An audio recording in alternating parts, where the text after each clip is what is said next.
พระใหญ่ทอดนักวัดพระธาตุสีมาโพตะโพธารามพระธาตุม่อนปิดตำบลโป่งน้ำฮ้อนอำเภอฝางจังหวัดเชียงใหม่วันพุธที่16เดือนเมษายน2568เวลา 13:39 นาทีร่วมบริจาคผ่านหมายเลขบัญชี204-309-3196 ธนาคารกสิกรไทยสาขาฝางประเภทออมทรัพย์ติดต่อสอบถามได้ที่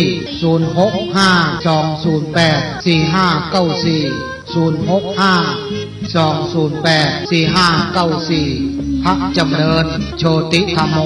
แสนศรีรักษาการแทนเจ้าวาดขอความงอกงามในธรรมขององค์พระสัมมาสัมพุทธเจ้าจะบังเกิดมีแก่บรรดาท่านสาธุชนพุทธบริษัททุกท่านที่ฟังรายการทานธรรมทางสงบในค่ำคืนนี้เป็นคืนวันที่4เดือนวันที่4เดือนมกราเมษายนเดือนเมษายนวันที่7คืน8คืน7ค่ำอาตมาภาพโกศลสุตตวิธานดร.ผู้ช่วยเจ้าอาวาสวัดพระศรีโงรมหาวิหารก็ได้มาพบปะญาติโยมทุกวันศุกร์วันพุธก็จะเป็นวันพระละธรรมะสวนะเราจะได้มาร่วมกินร่วมทานกันญาติโยมสาธุชนพุทธบริษัททั้งหลายภายวันปลายเดือนมีนาคมวันที่28เป็นการเกิดโศกนาฏกรรมที่ร้ายแรงยิ่งใหญ่มากอาตมาภาพพูดอย่างเต็มปากเลยว่าตั้งแต่เกิดมาเนี่ยอายุได้63อย่าง64แล้วครั้งนี้เป็นครั้งแรกในชีวิตส่วนมากแผ่นดินไหวกันสัก1 ริกเตอร์2 ริกเตอร์อย่างเงี้ยซึ่งวันนั้นวันที่28หลังก่อนที่จะไปสวดถวายพระพรแล้วก็พระบาทสมเด็จพระเจ้าอยู่หัวรัชกาลที่10เป็นวันคล้ายวันพระราชสมภพของพระองค์ท่านทุกๆวันที่28คณะสงฆ์อาจจะมีการสลับซับเปลี่ยนกันไปสวดแต่ละวัดแต่ทีนี้วันนั้นก็ต้องขึ้นปฏิโมกข์ก่อนวัดพระศรีมันจะมีการสวดปฏิโมกข์ตลอดปีตลอดแล้งปรากฏว่าเกิดแผ่นดินไหวตอนแรกก็นึกว่ามันอย่ามาเมาหัวไปปิดไหมน้ำในหูมาเต่ากันเห็นกันแกว่งไปแกว่งมาโว้เปลี่ยนว่าเหลียวพอบนเพดานมีโคมไฟแกว่งไปแกว่งมาโอ้เป็นแผ่นดินไหวจากนั้นมาก็เริ่มมีการประคมข่าวเรื่องตึกถล่มห้องเหมือนประเทศพม่าโดนนักเลยเปิ้นหาพระสงฆ์สามเณรแต่บริณาผ้าไป80 กว่ารูปเจ้าบ้านเจ้าหลายร้อยซึ่งเป็นโศกนาฏกรรมที่น่ากลัวมากทีนี้อยากจะขอบิณฑบาตกับพี่น้องชาวไทยไม่ว่าจะเป็นชาวพุทธหรือต่างศาสนาก็ตามเวลาเหตุการณ์อย่างนี้มันเกิดขึ้นอย่าไปซ้ำเติมกันด้วยการใจโปรแกรม AI อย่างสักอย่างเนี้ยนะไปทำให้ดูเหมือนว่าพม่านี่กันเนรนาถเรือสักอย่างแผ่นดินแผ่นอย่างที่มีน้ำพุพัดอย่างขึ้นมาอย่างเงี้ยซึ่งดูแล้วเนี่ยนะมันเป็นสิ่งที่เหมาะสมเหมือนเขาไปซ้ำเติมเปิ้นญาติโยมสาธุชนทั้งหลายแผ่นดินไหวเนี่ยนะมันเป็นภัยธรรมชาติสมัยพุทธกาลก็มีเกิดแผ่นดินไหวแผ่นดินคางโหหลายแล้วเฉพาะต่างประเทศเหมือนกันญาติโยมปุ่นบางทีเป็นเรื่องปกติเลยแผ่นดินไหวเป็นแต่ไม่ได้วิตกกังวลอย่างนั้นเพราะว่ามันเป็นภัยธรรมชาติบ้านเปิ้นเหนือก็เฮาก่อนหลังจากแผ่นดินไหวปุ๊บจะเกิดสึนามิบางครั้งนี่รุนแรงมากทำให้บ้านเรือนเสียหายเพราะว่าตึกราวบ้านช่องนี่เป็นแปลงออกแบบมาสำหรับป้องกันแผ่นดินไหว โดยเฉพาะเลยที่นี่มาถึงบ้านเฮาเนี่ยนะเฮาเองเฮาบ่เป็นประเทศที่จะบ่ใครมีแผ่นดินไหวอย่างหนักก็จะมีอยู่บางจุดบางแห่งมันเมื่อจะเกิดเหตุเดือตามคำทำนายหรือคาดคะเนของกลุ่มธรณีวิทยาเนี่ยเพิ่นบอกว่าจะมีการเกิดขึ้นมาแถมเกี่ยวกับแผ่นดินไหวเนี่ยเขาเรียกว่าอัปเตอร์ช็อคอาจจะรุนแรงกว่านี้ในเดือนมิถุนายนนี้มิถุนาพฤษภามิถุนากรกฎาสิงหาเราเนี้ยมันจะเกิดขึ้นอยู่ที่นี่เขาอู้ถึง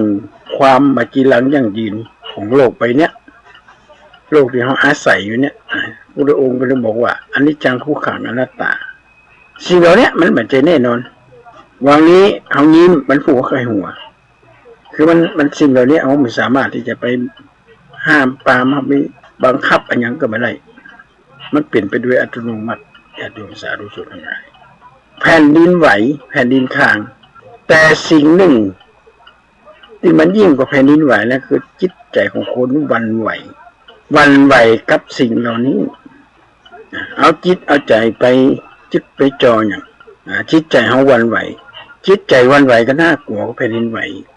ต้องเข็นต้องฆ่ากันต้องทำร้ายกันอะไรอย่างต่างๆนานาเหล่านี้ก็เป็นสิ่งที่น่ากลัวมากถ้าใจเฮามั่นคงแผ่นดินไหวก็เป็นธรรมชาติก็มีไผไปนั่งบริกรรมเสกกระถางแผ่นดินไหวเนอะอย่างนี้มันเป็นภัยธรรมชาติมันเกิดขึ้นมาเองแหละศาสนาพุทธจะเกิดบ่เกิดแผ่นดินไหวก็ยังเกิดศาสนาอื่นมันจะเกิดหรือบ่เกิดแผ่นดินก็ยังจะต้องไหวอยู่เพราะฉะนั้นเราสังเกตดูให้ดีญาติโยมจังหวัดน่านนะอำเภอนาเปิ่นขึ้นไปบนแปรดอยเนี่ยไปปะฟอสซิลซากหอยแม้กระทั่งซากเรือโบราณไปอยู่บนปลายยอดของบนดอยที่จังหวัดน่านนะก็แสดงให้เห็นว่าโลกเขาเนี่ยมันก็มีการเปลี่ยนแปลงไปตลอดเปลี่ยนไปตลอดทุกวินาทีทุกเสี้ยววินาทีเขาไม่สามารถที่จะไปบังคับมันได้แต่สิ่งหนึ่งเนี่ยที่เขาจะต้องระมัดระวังคือจิตใจเขาอย่าไปหวั่นไหวไปซ้ำเติมมันต้องตาไปอู้ท่านั่นท่านี่ไปเลี่ยไรเนี่ยสำคัญมากแจ้งต้องขอแจ้งก็ว่าบ่มีการเลี่ยไรเนี่ยบอกว่าวัดวาอารามที่ไหนกระจ่างบ่มีการเลี่ยไรนะมีแต่ว่าไว้อะไรกับผู้ที่สูญเสียญาติพี่น้องผู้ที่เสียชีวิตไปแล้วก็แสดงความเสียอกเสียใจไปกับคนที่สูญเสียอันเป็นที่หักพ่อแม่อันเป็นที่หักผัวเมียอันเป็นที่หักลูกกำพร้าแม่กำพร้าพ่อสิ่งว่าเกิดปรากฏมาในชีวิตเลยโอ้น่ากลัวมากไม่อยากให้มันเกิด ปล่อยไปตามกระแสนี่ก็จะลำบาก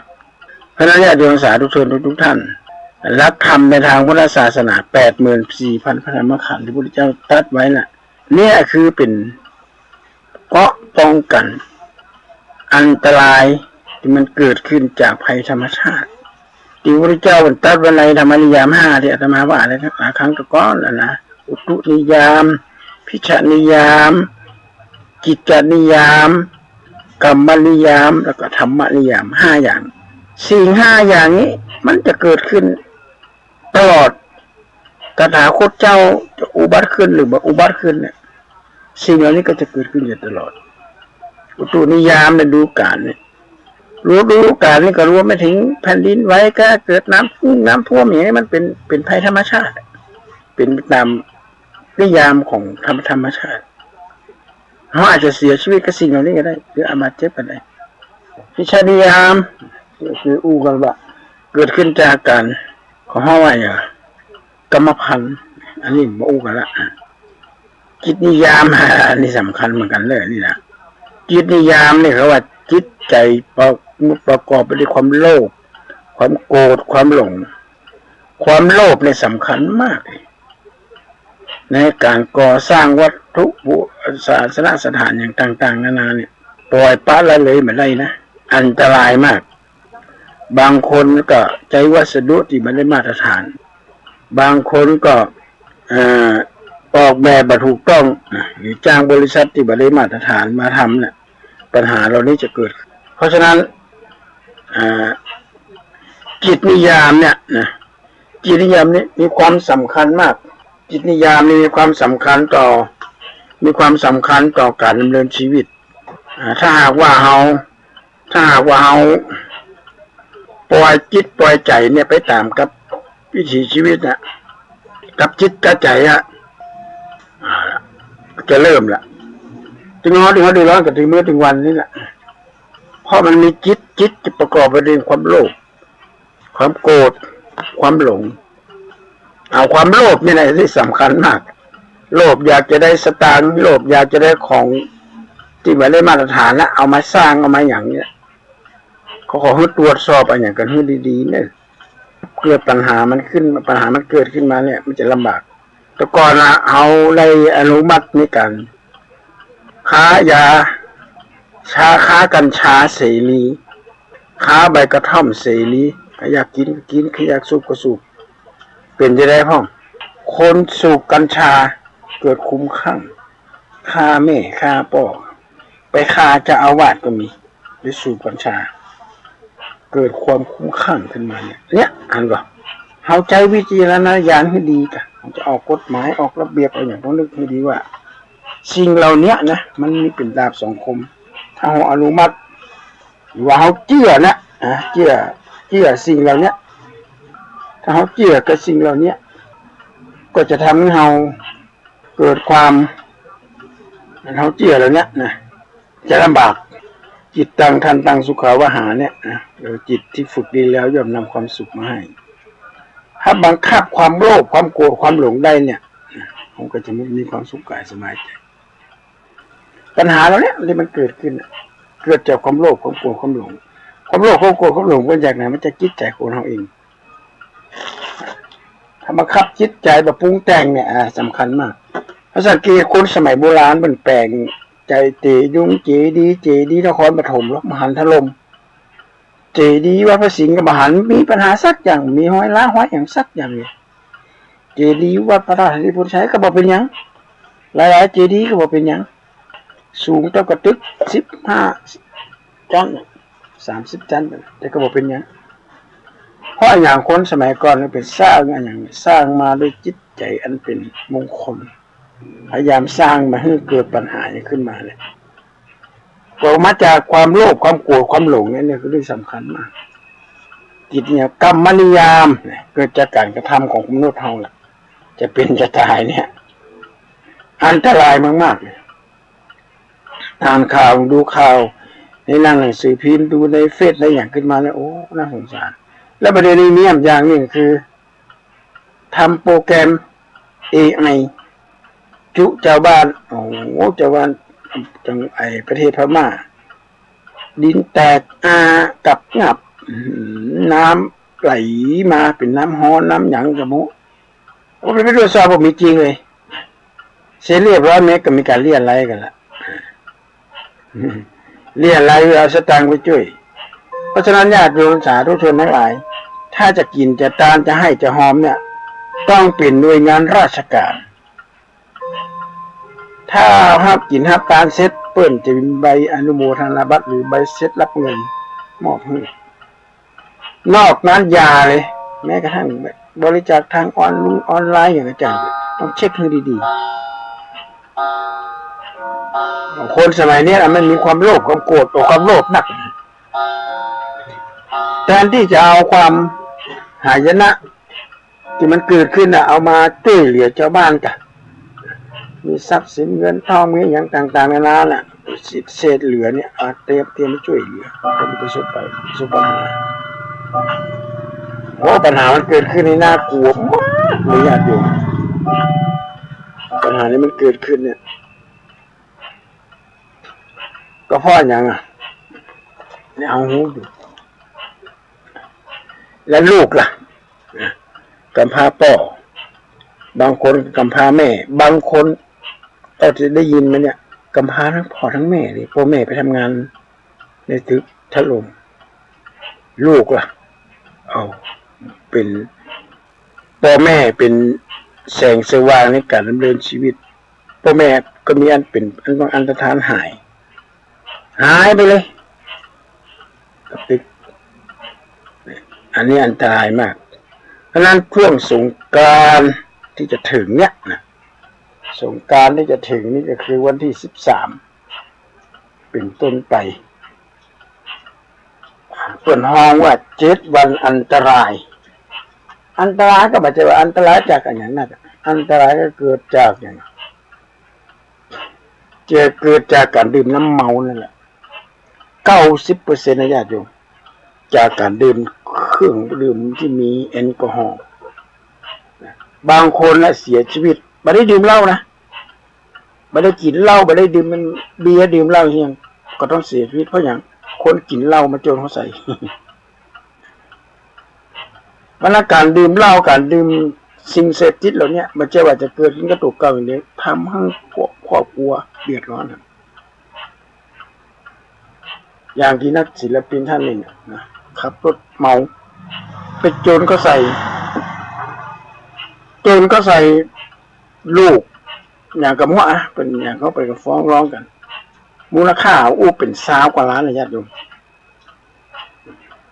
ถ้าเขามองว่าคนที่โหดก็มันก็บ่โหดบ่โหดนะ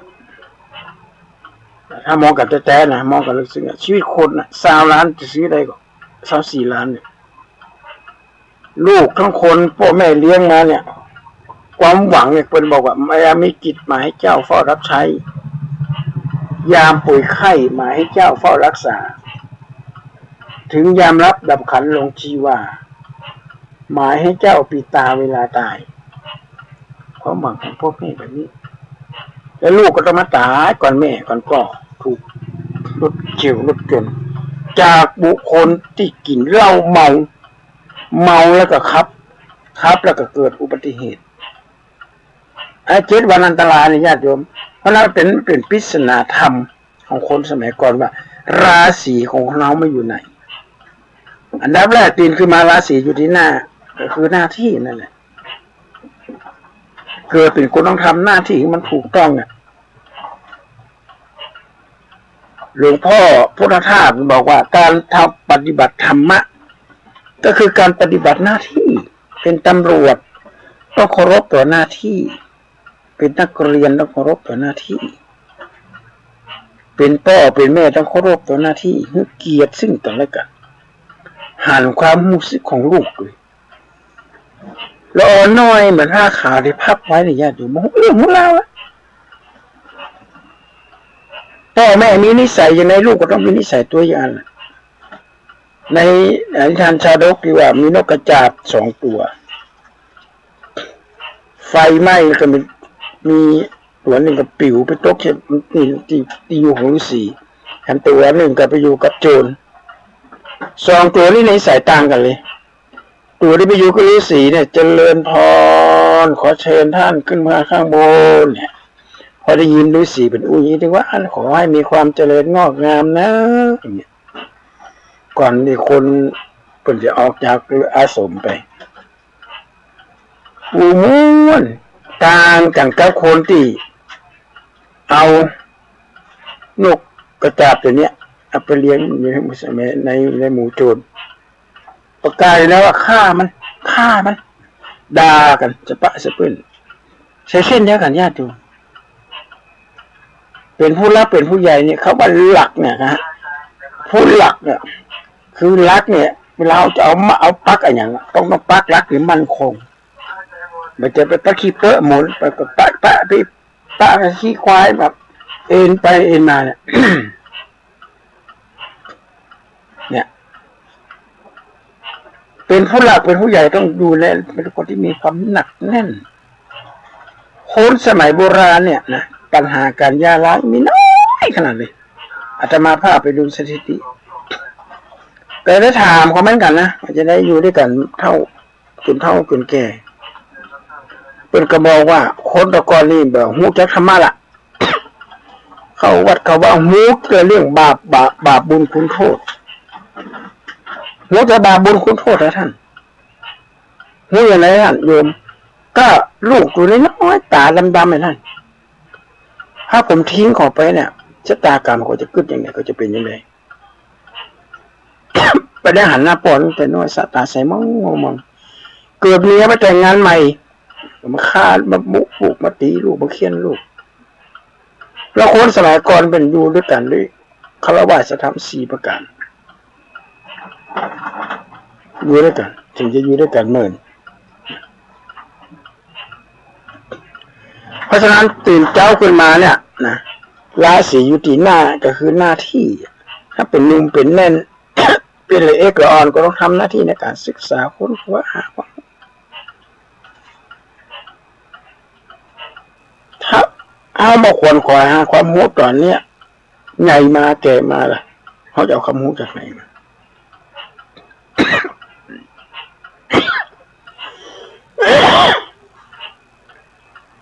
เพราะว่าความรู้หรือการศึกษาเนี่ย จะมีความสำคัญมากเป็นระบอกว่าศึกตื่นแต่ดึกศึกแต่หนุ่มตื่นแต่ดึกก็หมายความว่าตื่นแต่เจ้าตื่นแต่ดึกศึกแต่หนุ่มก็คือว่าศึกษาตั้งแต่หนุ่มแน่นตุ่มน้อยศึกษาหาความรู้คนสมัยก่อนเป็นบอกว่าการศึกษาคือชีวิตแต่คนปัจจุบันนี้การศึกษาคือชีวิตการศึกษาคือชีวิตหมายความว่าให้ก็ตามเรียนหนังสือนะก่อนจะไปแต่งงานก่อนจะไปเป็นครูบาอาจารย์ก่อนจะไปก็ต้องมีการศึกษาต้องเรียนรู้ก่อนเพื่อที่จะนำเอาไปใช้เอาไปปฏิบัติมันเกิดประโยชน์ไปเจอศึกษามาแล้วประเด็นเนี่ยเพื่อชีวิตลูกไปเรียนพิเศษต่อมาสอบเข้ามหาวิทยาลัย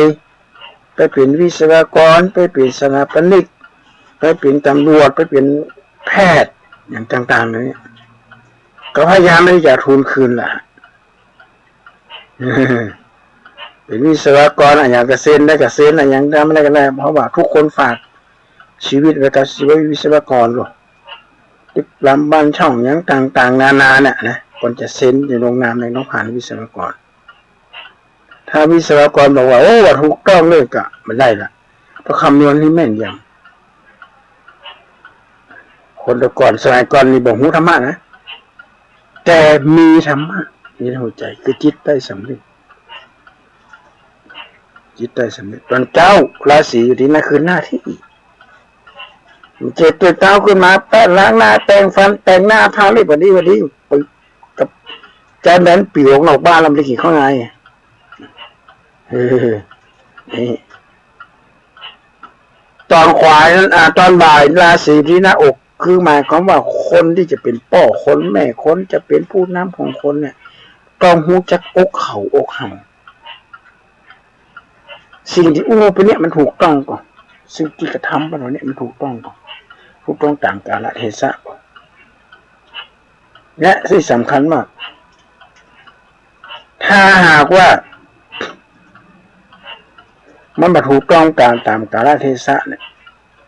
เป็นผู้รักเป็นผู้ใหญ่บางคนเนี่ยโอ้โหหลงอำนาจถูกเก่าน่ะหลงอำนาจถูกเก่า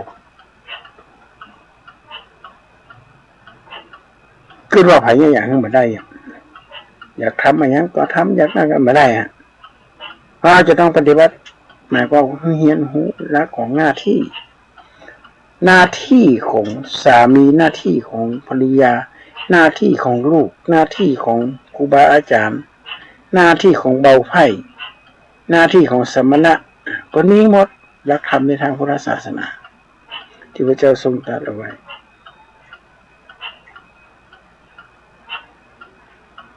ตอนค่ำนี่สำคัญมากละราศีอยู่ที่เท้าบางคนไม่ตีความว่าก่อนนอนต้องล้างกี่ล้างมีกันกะทำนั่นเป็นเชื้อโรคอันนี้ก็ทุกข์เนาะทุกข์เหมือนกันแต่ทุกข์เหมือนนั้นหมายความว่าตอนราศีอยู่ที่เท้าหมายความอย่าก้าวขาออกนอกบ้านมนุษย์เป็นสัตว์ที่นอนกลางคืนไม่ได้หากินตอนกลางวันตอนกลางคืนมนุษย์เป็นสัตว์ที่หากินในตอนกลางวันแต่พักผ่อนในยามราตรีในยามค่ำคืนถ้าไผ่เอวไม่ค่ำไม่คืนละคนก็จะกินสินค้าละ โอ้ของมันหายก็ไปหายฮะไอ้น้อยนะกะมันลักมาปิกมาบ้านก็เดือดฮะเจ็บปีนี้อื่นได้กันเนี่ยอันกันเนี่ยเป็นเนี่ยเพียงดูละอะไรบ้างบุบิสงาราศีเลยคนไม่แอลไม่ค่ำไม่คืนแอลอย่างผสมคนแอลผสมคนไปแปดแอลพับแอลบ้านโอ้โหสะต้มสะตางไปหมอบนักร้องเอาไปลงในเหล้าหมดเรื่องแล้วก็มีสตางค์แล้วว่าโทษรัฐบาลเนี่ยอ้อไปกันใหญ่ละพระสมณญาติโยมสาธุชนทั้งหลายนะแผ่นดินจะไหวภูเขาไฟจะระเบิดอย่างไรก็ตามแต่สิ่งหนึ่งที่เราจะต้องยึดมั่นอยู่ในชีวิตจิตใจก็คือว่าอย่าหวั่นไหวกับสิ่งเหล่านี้อย่าหวั่นไหวกับกระแสของสิ่งเหล่านี้นะแล้วเราจะมีแต่ความสุขความเจริญวันนี้อาตมาภาพได้อู้มาพอสมควรแล้วขอเจริญพรจากญาติโยมประกันเลิก